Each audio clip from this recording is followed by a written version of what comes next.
Hey everybody, Gerda Muller here, clinical psychologist and private practice success business coach and mentor. I'm so excited to be doing this live stream. I am bringing on a special guest to talk to us this morning. So I'm just waiting for her to hop on here onto the live stream so that I can add her. So I'm also hoping that we will have lots of you tuning in live. I've got the lovely Abby Lee over here. Abby, you're going to share that for us to the private practice success groups. Fabulous. Here I have a few people already hopping on. So let me get our special guest. Oh, modern technology, you never know. So let's have a look. It says it's adding the special visitor. There Hi. she is. Thank goodness. My head is always so much bigger than everybody else's when I do. I need to move my camera back a bit. Big Tess. There we go. Fabulous. We've got quite a number of people that's popped on already. Hello, Kim. Good morning, Amanda. Hey, Adele from South Africa. Hello, Valerie. And they're all saying hi and hello. Hello, Martha. Yay! We've got lots of private practice success community members hopping on. Are you sharing it on your pages as well? I'm about to share it to my pages. So my Dr. Tess Crawley and Associates, Stigma Rebellion, the Meeting Room, Psychology Supervisors Australia, and of course on my Quiet Confidence people as well. So we should end up with a really nice big group of people chatting with us today, Gerda, which would be lovely. I'm really looking forward to that. I hope so. That's really exciting because the more people that's here live, the more fun it is. Yeah. Although I get to speak, it's never fun doing a live and you're just talking to yourself, okay? Well, yeah. This is true. So I've already done a quick introduction as I went live of myself, of course. So let's introduce our special guest this morning. I feel like a talk show host, but I know a lot of people know you already, Tess. So Yeah.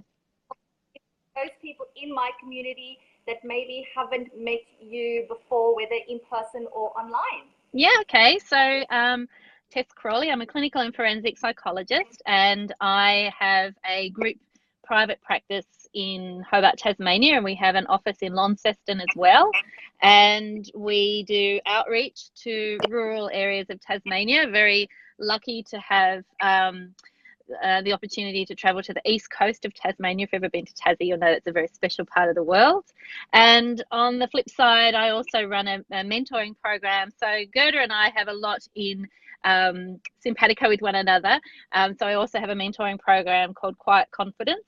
And so I have a number of pages around either my practice or around the mentoring. And so I guess we're going to talk a bit about that today. Yes, yes. Martha just made a comment here. What are you two up to? Wow. Lots of mischief, Martha, and I'm sure you can expect and suspect that of the two of us. So Tess and I met, when was it? A year ago. Last year? A year ago. Yes. And you were traveling to Japan, and we started to communicate via email, and we just clicked, really, in terms of, you know, the way we think about private practice. And, you know, it's not very often that I come across somebody that thinks exactly like I do, you know, across a whole range of stuff, and things just develop from there. Yeah.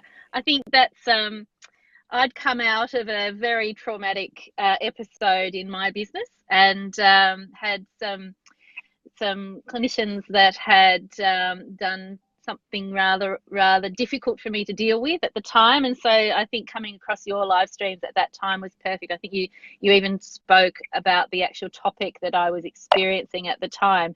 And so to get into that wavelength, immediately feeling that I wasn't the only practice owner in the world who had lots of challenges on the plate.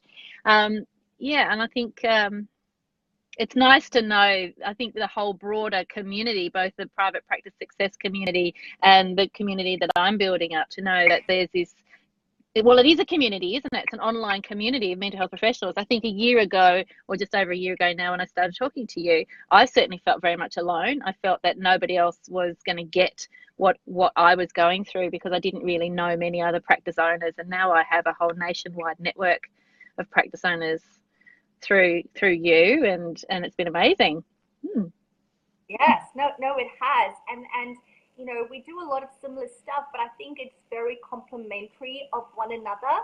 You know, I sometimes are too out there and just stating my mind without consequences and stuff like that, and you know, doing the tactics and strategy stuff. And I love the mindset stuff that you also bring to the table through the quiet confidence, in terms of, you know, how do we build that confidence one step at a time to get to that point where we can stand up for ourselves and for our industry and for our practices, for our clients, for our team, but again for ourselves and our needs as a practice owner. Yeah, that's exactly right. Yeah, that's exactly right. And I think that was very much where I wasn't. So not feeling confident to stand up for what I knew was right. I think I did, in hindsight, did a very good job and learned a hell of a lot from that experience.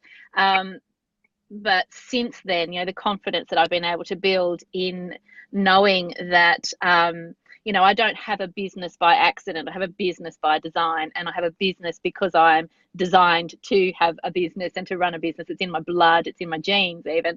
And getting the confidence from meeting other like-minded professionals who have that in their blood, because not every mental health professional wants to run a business, and we're not taught how to do that at uni, as you often say. And so this isn't for everybody. This life isn't for everybody. And I think whatever we can do to bring each other together is so beneficial to the profession as a whole. There's too much division in our professions as it is already, but I think what we collectively, what we're about, is bringing people together. And that's really nice. Oh, it is. Yeah. Because the thing is, you know, it is so hard to run that business, and I guess when I started talking out about the challenges, it was like, oh my goodness, it was very scary for me. Yeah. But I can't tell you how many people came up to me to say, I'm so glad you're telling us the truth. Yeah. Because very often people go, it must be me. I must be failing because I have these challenges. Yep. Whereas, you know, it's really a part of running a business. That's it. I mean, and the ups and the downs of business are, you know, they're brutal sometimes. And it's easy to feel that you're failing, and it's easy to feel that you mustn't know what you're doing and that you're wrong. But the reality is that we all go through those ups and downs, that is, as you say, that is the nature of being in business. And I think you learn over time some strategies around insulating yourself against it's like Epilum for business. You know, you insulate yourself against the highs and the lows, so it's not quite as rough a ride. And you build a support network around yourself, and you build some skills around that as well. And experience is a wonderful thing, you know, over time. It does help. I agree. Yeah. And just I want to share that we've got here Patricia saying definitely, and hello, and Martha saying she loves that quote by Tess, in business by design, not by accident. Exactly. I just made that up on the spot. I do that. As you do. As I do. And I really love that. That's why you know, Facebook is so great, being able to offer us this opportunity to connect and become less isolated in our closed Facebook groups. You know, you've got a couple of groups, I've got a couple of groups, and it's just so amazing to be able to have, especially for you know, rural practice owners, and you know, quite a number of rural practice owners you've got, I think, as well, in terms of really giving them that exposure to a group of other like-minded professionals. That support.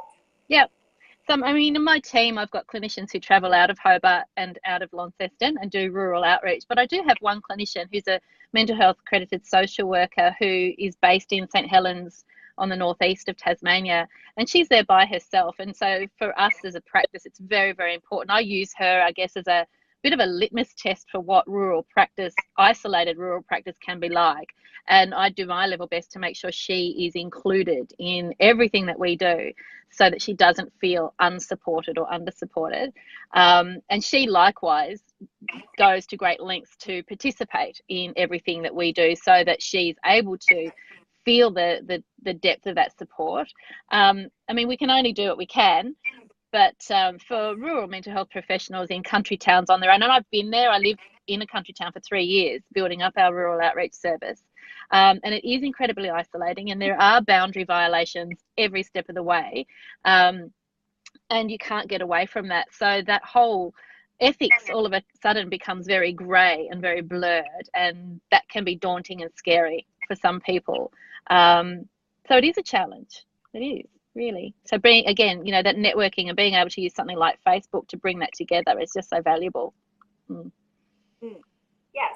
So, you know, I always encourage people to make use of the online communities, but I also still love to run my in-person events, you know, my one-day workshop. But I want to particularly talk today about really more intimate personal events that both myself and you offer for private practice owners, because it's just at a completely different level of the value and stuff that they get out of it. So I know some people here on the live stream has actually been to one of my Get It Done retreats that I hold, and I'm not sure what's the official word of your retreat, Tess. It's a Quiet Confidence midwinter retreat, and I just named it that because that's when it's happening. Very creative. Exactly. And you've got a retreat coming up. Yes. I've got a retreat coming up. And, you know, it's just such next level stuff that happens at the retreats. You've been to one of my retreats. Yep. When was that? Last June. Midweek. Yeah, June. So it was nearly a year ago. Yeah. Exactly. And I'm actually attending Tess's retreat in July. Yes. But tell me, when you decided to come to my retreat, what was that driving force behind you that went, I need to do this? It was a really, really challenging decision for me, because I had never been away from my kids. And to travel to Queensland for, I think it was 4 nights we were on the retreat. And I left it till the very last minute. I think there was only 1, maybe 2 spots left. And in the end, I just said, fuck it, and did it and booked it. Pardon the language, but that's how I roll sometimes. And that's literally, though, the reaction I had. I need to do this. Some of you know that I recently went to Las Vegas for a different type of meet up, if you like, and it was the same feeling. I have to do this, and I have to it's one of those I just know moments. So I had gone through all of the reasons why I couldn't go, and ruled them all out of threw them all out of the ballpark. The time away from my practice, the time away from my children, the time away from my husband, leaving him to manage everything, leaving my practice manager to run the show in my absence, time away from my clients. I had a big long list of all the reasons why I shouldn't go on retreat. And when I honestly addressed those reasons, they didn't actually stack up, especially not when you compared them to what I just knew would be the benefits for me. And I couldn't quantify that before I went, but I can certainly tell you what they were now. My practice model completely changed because I had the time and the guidance to really look at what I was doing, really focus on what was working for my business and what wasn't working for my business, and also for me, what was working for me as a professional. And I think that's probably, because I got so much out of it, that's why I wanted to run a retreat too, because I just know how much people take away from that time away from the noise of the practice and the noise of client after client after client. So very true. And I actually very clearly remember, because I've got a good memory when it comes to stuff like that. Actually, it's telling me I've got 10% remaining. Can we plug this in? I clearly remember it was a Sunday night. and you messaged me, I'm not sure, was it Facebook or email, to say, is there still spots available? Because it was at very short notice. And I said, yes. You said, well, then I need to book this right now. And you did. And immediately the payment through PayPal. And, you know, I clearly remember it because it was just like, yes, I'm doing it. Because it's right. You know, if we look for excuses for why we can't do it, we will find it. Yeah. We will find it. Yeah. And it's really hard to really tell people how an amazing experience it is until you've gone through it. Yeah, that's exactly right. Yeah. Such a different experience. And I have now run 3 retreats, and I can tell you each one that the structure of it was different. It's like, it still boggles my mind. It's different because it depends on the people that's there. It depends on what they need during those 2 or 3 days or 4 days that they are there with us. But the thing that hasn't changed is that they leave being completely elevated. You know, you are not the only person that's completely changed their business model after having been to retreat. Yeah. And then there's people that's done recordings and videos and stuff and just produced products and services. It's just amazing. Yeah, that's exactly right. And in fact, talking to my husband about the retreat I'm running in July, he's a project manager.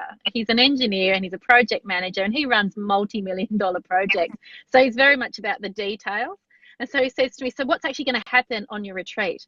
I was like, I don't know yet. What do you mean you don't know yet? These people are paying money.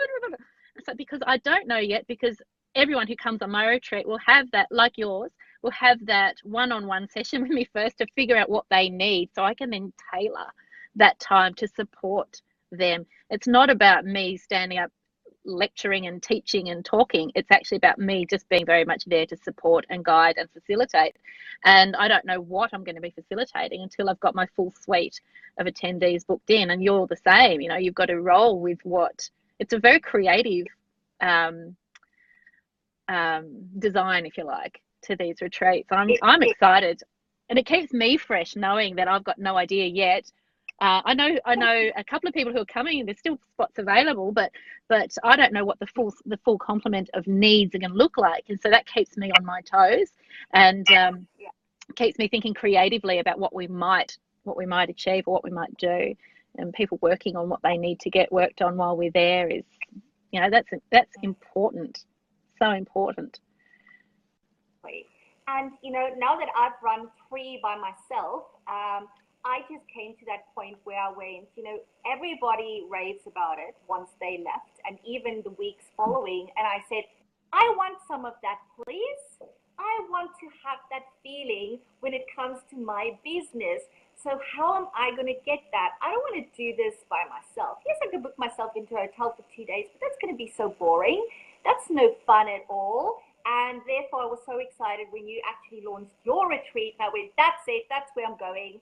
I'm going to be there. I'm taking time out, and I'm going to leave with that immense feeling of achievement, accomplishment, having time out, having self-care in that beautiful venue that you've got. Oh, we're so spoiled. Yeah, I can't wait to have you. I actually remember the conversation. I had the idea of the retreat in my head, and I was in Brisbane, and I caught up with you, and you and I were sitting by your swimming pool while our children did what crazy children do in a swimming pool.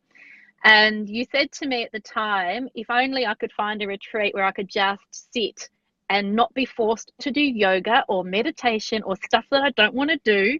I could just sit and get my stuff done.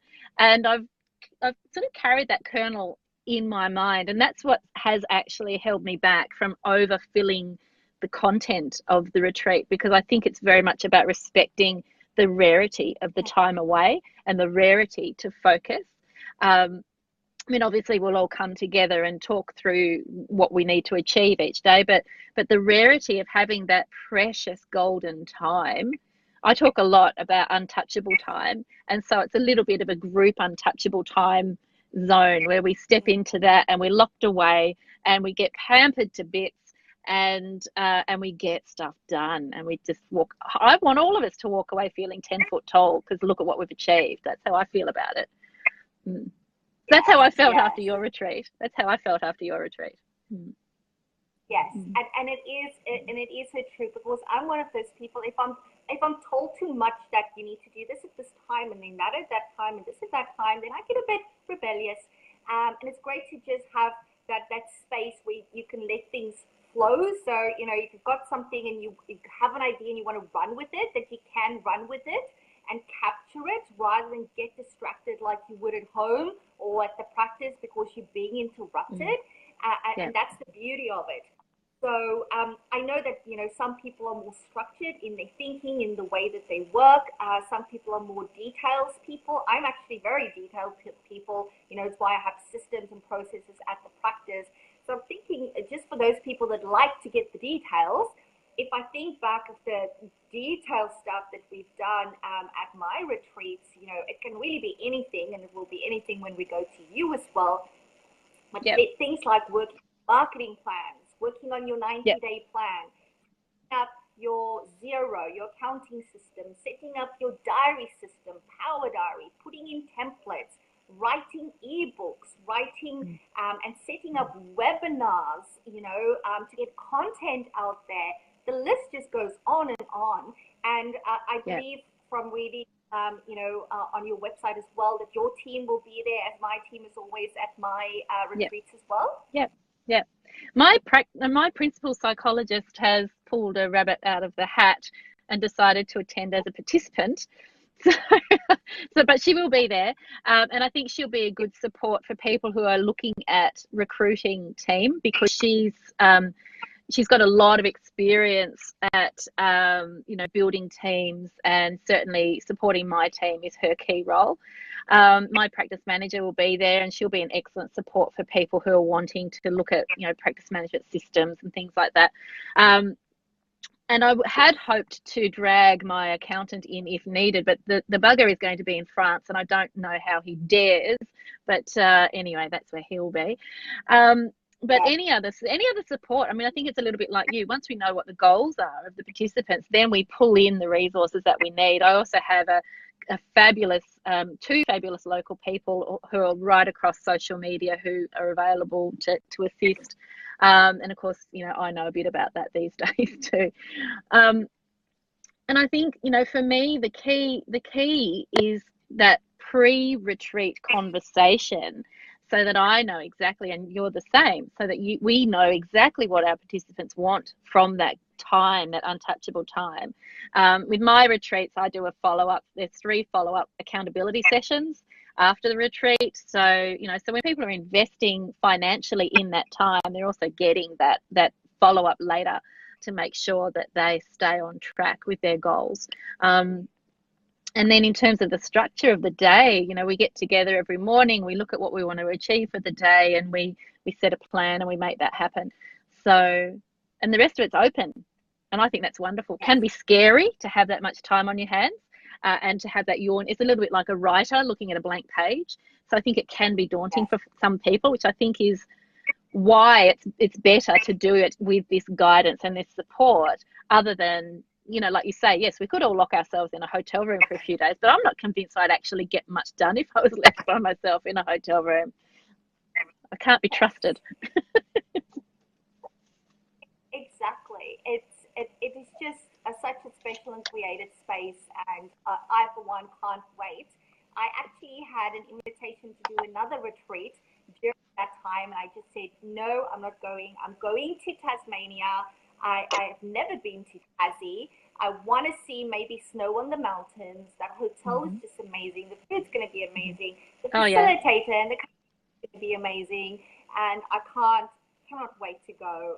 I'm so excited, and I'm already starting to think about what is the things that I want to achieve when I get there, because I'm no different to any other business owner and practice owner, in that we all need time off the hamster wheel.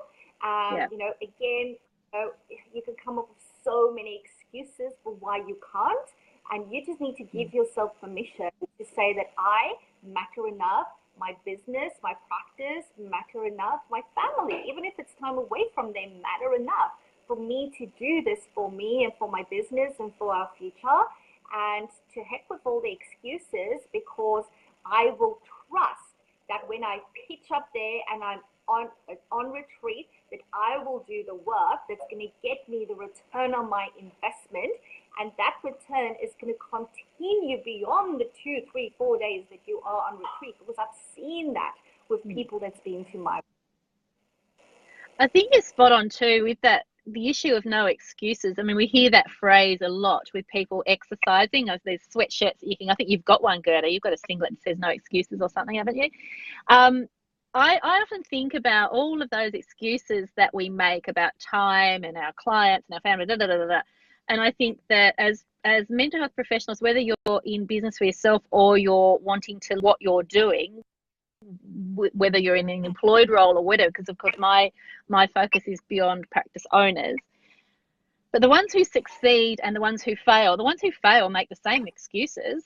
It doesn't save them from failing what they're wanting to achieve, but they haven't invested in themselves enough to push through to the next level of what they're wanting to achieve. So, I think about, writers, I think about researchers, I think about people in government settings who want to lead a team or build a team, or private practice owners who want to, develop their business.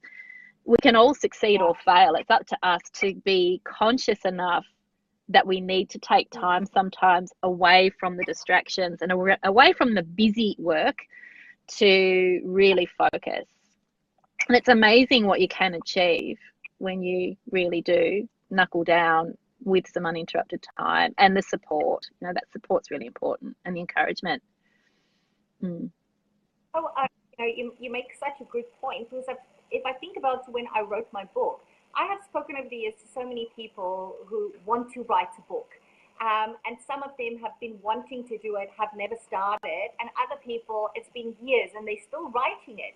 I actually took myself on another retreat. It was specifically a book writing retreat to get my book written. I did the retreat in August. December, I had the hard copy in my hand, and I've had it ever since. And that is what taking time out of your schedule can do for you and your business. Yeah. It's just amazing. Yeah. So, if we have not made it abundantly clear, you are invited to either join Tess at her retreat or myself on my retreat. Now, Tess, yours is in July. Yes, so 6th to the 9th. So it's the first weekend of Tassie school holidays. So I don't know, I think that's the middle of Queensland school holidays. So I don't know where it fits everywhere else.